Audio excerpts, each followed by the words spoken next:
সকলকে আন্তরিক শুভেচ্ছা জ্ঞাপনে আমি নির্ঝর দত্ত।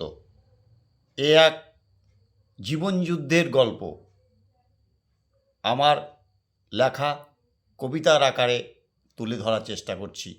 ভুল ত্রুটি হলে মার্জনীয়। লড়াই।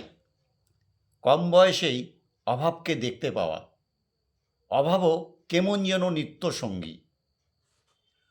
মাথায় সংসারের বড় বোঝা, অন্যদিকে মানুষের সমস্যা সমাধানে দিন রাত স্বপ্ন দেখা।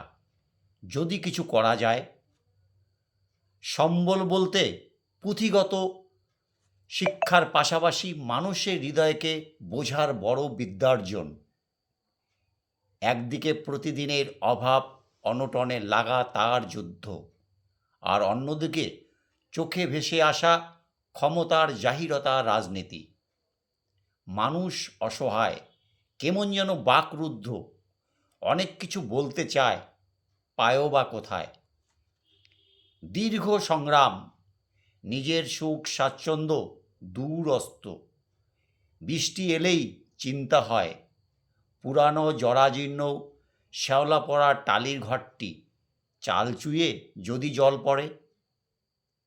একদিকে ঘরের চিন্তা, আর অন্যদিকে বাইরে মানুষ দাঁড়িয়ে আছে বিভিন্ন সমস্যার সমাধানে, যদি একটু দিশা খুঁজে পায়।